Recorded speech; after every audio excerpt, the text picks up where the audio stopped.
Narito po tayo ngayon sa ating ribbon cutting at the count of 3. 1, 2, 3! Congratulations, Mayor Vico Soto! Kulang po tayo. Father Melvin, good morning po. Magandang umaga sa ating lahat, lalo na sa ating mga kasama sa JRF. Toda, nasa ng ating mga katoda? Ayan. Sana po ay masaya tayo sa okasyon na ito. Ako po ay nagpapasalamat sa lahat ng mga kasama natin mula sa barangay officials, Congressman Roman, Vice Mayor Dodot, sa buong konseho, pero pati na rin ang ating toro. Nasaan ba ang ating hepe? Hepe, marami. Palakpakan nyo naman ang hepe natin. Talagang tuwing may problemang toda, siyang kausap at kaugnayan natin. Siyempre, laging tumutulong yung mga konsehal din natin. At ito pong project, tulong ng Engineering Department. Salamat din sa Kato sa pag-organize ng inauguration natin. Maaring itong proyekto na ito, hindi naman sobrang laki. Ano bang kahaba nito? Nasa 42 meters ang haba ng ating waiting shed. Nasa 3 metro ang haba po nito. Siyempre yung fencing natin hanggang dun sa dulo.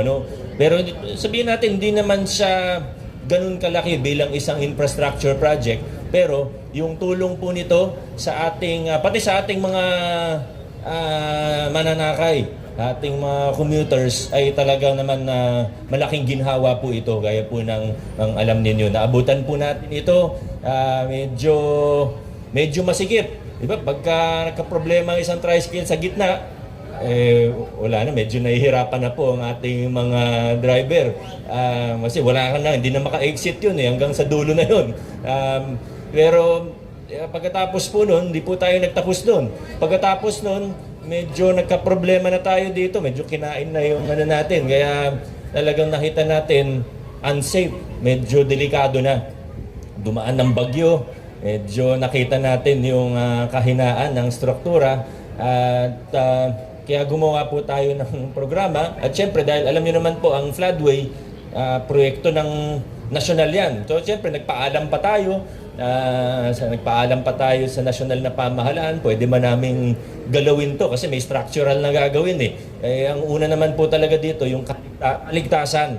Bago pa natin pag-usapan yung terminal o siyempre kaligtasan. Hindi naman po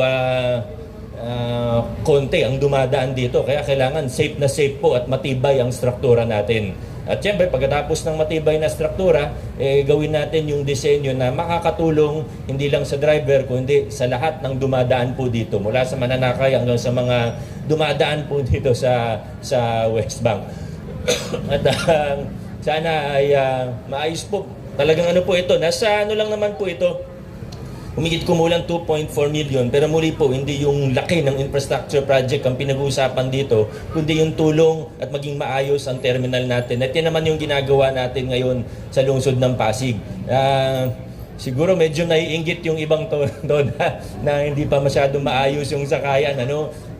Tayo naman, basta may espasyo, maka-identify tayo, makahanap tayo ng maayos na espasyo, may konting bakante, gagawa ang LGU ng paraan para mapaganda ang ating mga sakayan, babaan, mga terminal natin sa lungsod ng Pasig. Ganun naman po ang ginagawa natin ngayon.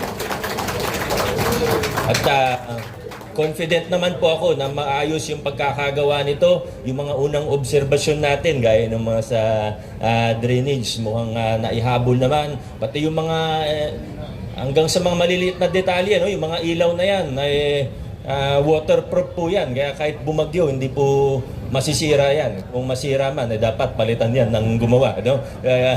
Kaya sigurado po maayos yung pagkakagawa, pati yung maliliit na detalye. Maraming salamat sa ating mga kasama sa JRF Toda at sa lahat ng mga iba pang nandirito. Sana po ay magtulungan tayo para mapanatiling maayos at malinis. Iba dyan sa gilid-gilid, baka marinig po nila yung mga dumadaan po dito. At siguro ilan lang naman yun. Sa 1,000 tao, siguro 1 o 2 lang naman yung medyo pasaway. Pero problema, pag may isa sa 1,000 na pasaway, naapektuhan, napiperwisyo ang lahat. Alam po yan ng mga naglilinis dito, di ba?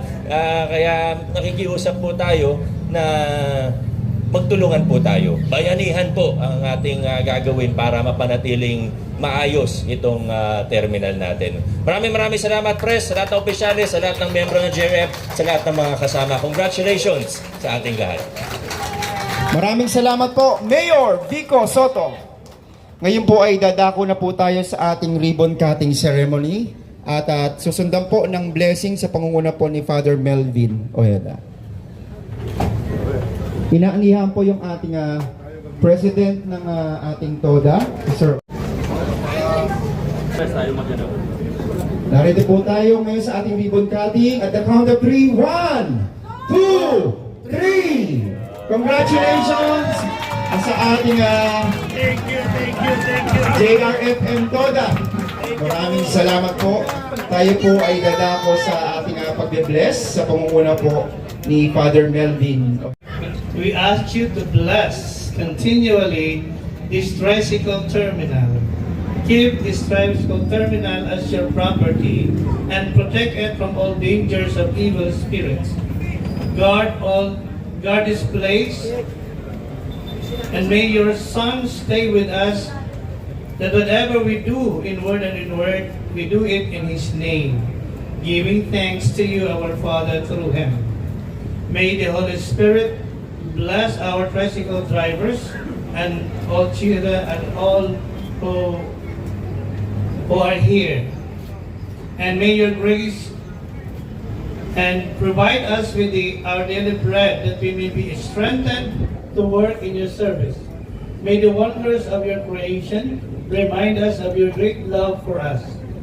Help us to live an exemplary Christian life, a life of chastity and humility, a life of justice and love. Give us the courage to overcome all difficulties of our daily lives, and instill in us a strong desire for our future reunion with you in the heavenly home. Through Christ our Lord. Amen. Our Father, who art in heaven, hallowed be thy name. Thy kingdom come, thy will be done on earth as it is in heaven. Give us this day our daily bread, and forgive us our trespasses, as we forgive those who trespass against us. Lead us not into temptation, but deliver us from evil. Hail Mary, full of grace, the Lord is with you. Blessed are you among women, and blessed is the fruit of thy womb, Jesus. Holy Mary, Mother of God, pray for us sinners, now at the hour of our death. Amen. Hail Mary, full of grace, the Lord is with you. Blessed are you among women, and blessed is the fruit of thy womb, Jesus. Holy Mary, Mother of God, pray for us sinners, now at the hour of our death. Amen. Hail Mary, full of grace, the Lord is with you. Blessed are you among women, and blessed is the fruit of thy womb, Jesus. Holy Mary, Mother of God, pray for us sinners, now at the hour of our death. Hail Mary, full of grace, the Lord is with you.